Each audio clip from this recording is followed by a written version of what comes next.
Hello and welcome back to the Research Reproducibility Project video tutorial series. If you've been following along, I'm going back to the video or the picture that I'm sure you're sick of seeing. Here's the breakdown of all of the objects and exactly where we are in our last video. We went through all of the methods relevant to the article extractor, and now I'm moving down to the article module and specifically the PDF and XML articles as part of it. So this is exciting. It's going to be the last object in the video series. So without further ado, let's break open a Python shell and get started. First thing, always, we're going to import the article module and then instantiate an instance of, so we'll instantiate an instance from the article module of the PDF article class, which takes as its parameter a file. So here's a file of PDF article. This also happens to be the same one that we were working with in the previous video. So if you watch the article extractor video, that all of the text and extraction information is going to be the same. The article ID, which is this for this article, it's the PMID. The identifier, which as I just said is the PMID for the article. And we're going to give it a run style of 1. For now, we're not going to interact with it since I've already kind of demonstrated how the interaction works. And it's pretty much the same whether you do it with the PDF article or the article extractor or the XML extractor. All of it in the way that it interacts is all the same. So let's instantiate that object and start doing some extraction. So for our PDF article, we have available a method pdf.get inx criteria, which, as it exactly sounds, get the inclusion exclusion criteria. And similar to the article extractor, we have an attribute in our PDF article as well, entry. And so we can see from there, after we did the inclusion exclusion criteria, that the inclusion exclude location ___ 3 is set to 1.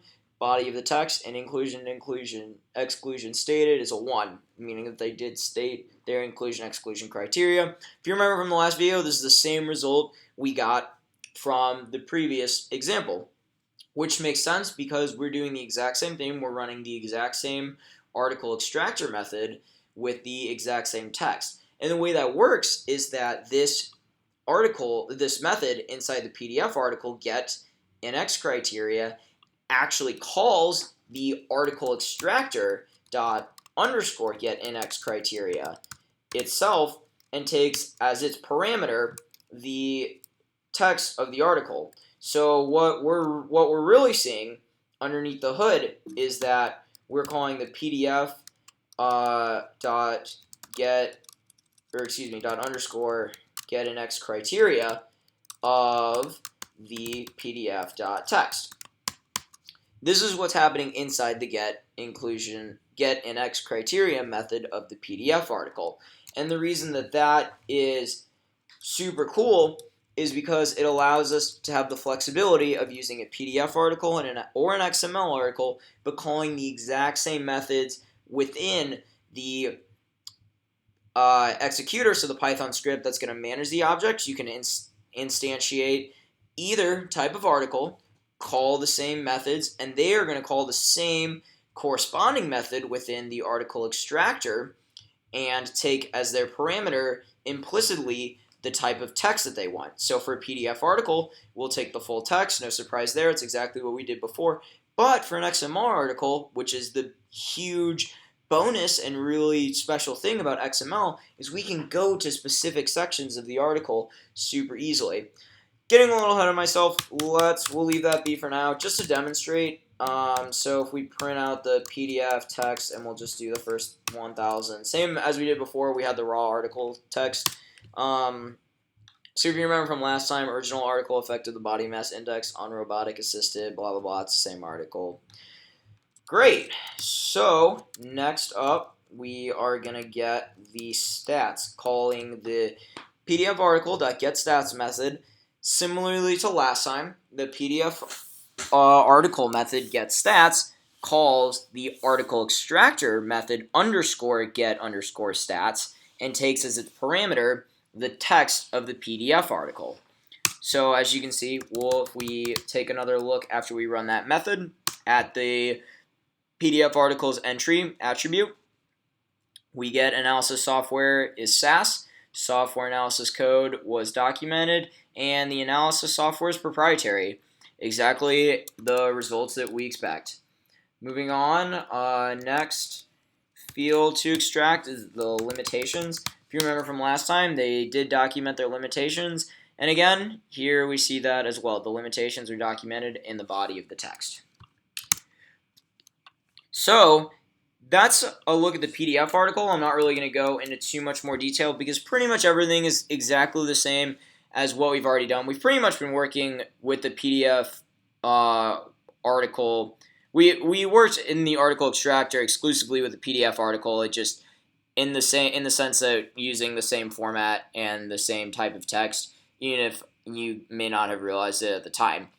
Moving on to the interesting part, here, let's clear the screen real fast, is now if we instantiate an instance of, from the article module, the XML article object, which takes as its parameters, we have an article ID, the article identifier type, in this case is the DOI, so this is a DOI corresponding to this article, and then it takes as a keyword parameter, beautiful soup, which equals the, and we pull the beautiful soup using, if you recall when we talked about the article manager, the get articles XML method, how that returned the generator for the object for the article, and then we had to run the next method to actually get the beautiful soup out of the generator. If none of that is sounding familiar, review the article manager documentation or the video and it should start to make sense.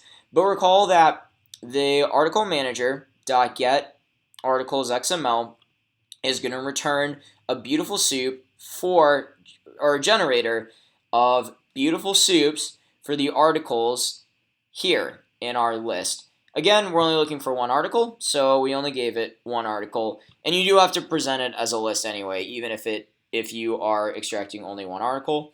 And if you recall, it returns a tuple with the first parameter being the beautiful soup and the second parameter just being the article ID. We want just the beautiful soup in this case, so we're going to pull the first element of the tuple out and assign that to the beautiful soup command or keyword argument, excuse me.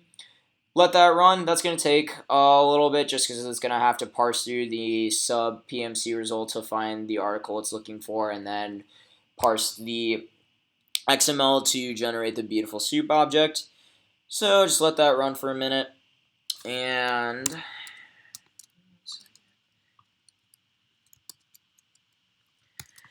so to show the text of the XML article, I'm just going to import the system method and do a system out just so that we interpret the text more clearly. So system standard out right takes as its parameter just a string, and for our string we have the XML article has an attribute beautiful soup, and then we take the text of that beautiful soup and we're just going to take the first 1,000 characters of that text.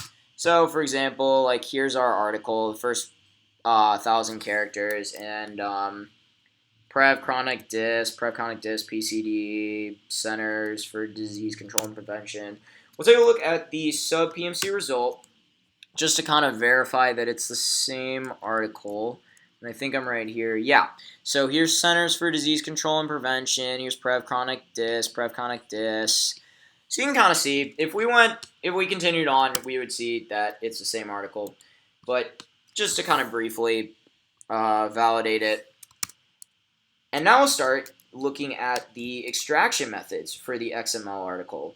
One more thing first. So as I kind of mentioned earlier, the super awesome, the very cool and powerful thing about using the XML article is we can go to specific sections of the XML article right away. So if we run this, we're going to write to standard out again, same thing, of the XML article. We have called the method XML Section, and then it can take any number of parameters. It's just the sections that it's going to look for in order. So we're going to look for the method section, and then we're going to look for the background section. And if we can't find anything, we're just going to return the whole text of the article. But hopefully that'll just find either the methods or the background section, and it looks like it did. So let's head up to the top for a second and just see what we got here. Here's the method section, which is really powerful. So it's going to help us because when we are looking for certain fields for our RepeAT, when we're trying to extract certain fields, we don't have to look through the entire text of the article. We can go exactly to the section of the article that the information is going to be stored. So, if we're going to look for the statistical analyses, they're going to be present in the methods, or the limitations going to be present in the discussion or the conclusion. So now looking at, we can start doing some of the extraction on the XML article. Reminder that, so we have our XML article object, has the method getHypotheses, and similarly to the PDF methods, the XML article method getHypotheses calls internally the article extractor method underscore getHypotheses, of the text. And I believe we're going to look specifically for hypotheses in the background or methods section. And so that's all handled internally. You could do it yourself by running the article extractor dot underscore get hypotheses of xmla.xml section, and then say we wanted to look at the background. We could do that by hand, but if we just let the XML article do it itself in the extraction, we don't have to worry about it. And again, we can call when we instantiate. This will make more sense as well when we start looking at the executor, but regardless of what kind of article we instantiate, what kind of articles we're looking at, we can call the same methods, and they internally will know to call the corresponding article extractor methods with the corresponding portion of text relevant to that field. Again, this will make more sense once we look at the executor and the scripts to actually manage the objects. So we'll come back to that. Keep that in mind as we continue to go through. So we're going to run the getHypotheses extraction. Similarly to before, the XML article has an entry, and looks like hypothesis generating or driven was a 2, so it didn't find any information on the hypotheses. So let's keep going. Let's see what kind of statistical software they used, and it looks like they didn't document. Oh, yes, they did. We just have no user interaction. Great. But so it looks like they use SAS as their analysis software, which is proprietary, of course. The software version was 9.2. Let's see if we can quickly verify that in the sub PMC.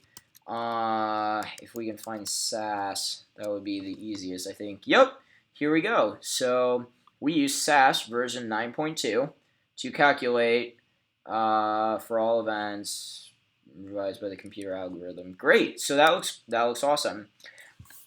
And extracted the information exactly how you would expect it. Got the version right as well, which is fantastic. Next, we will look at the get inclusion and exclusion criteria. And let's see if that found anything. Nope, doesn't look like it. So they did not document their inclusion and exclusion criteria, it looks like. But so that's just a taste of how each of the articles can work individually, but end up calling the same methods in the article extractor, but just using different pieces of text. In the PDF article, you're always going to push forward the full article text, but with the XML article, we can look at a specific section using the XML data So if we want to look at specifically methods or discussion, so that we don't have to look through the entire text, and so that we don't get confused, because say we're looking in references and we find keywords that are going to be confusing, we want to make sure that that doesn't get mixed up, meddled in the rest of the extraction. So that's the benefits of the XML article. Obviously, the functionality is there for both. It's very flexible. You can use either, just depending what kind of article you're wanting to extract. Instantiate the corresponding type of article and run your extractions, and you'll have all the information. That wraps up all of the objects. So we've gone through top to bottom, just review for anything that doesn't make sense. But remember as well that all those PDF articles and XML articles inherit all the methods of the article extractor, article manager, XML extractor, and the database manager. So they themselves can call record error and enter red cap and ask question all the user interface with the asking the client running the code for interaction. They can run all of those methods as documented in the outline.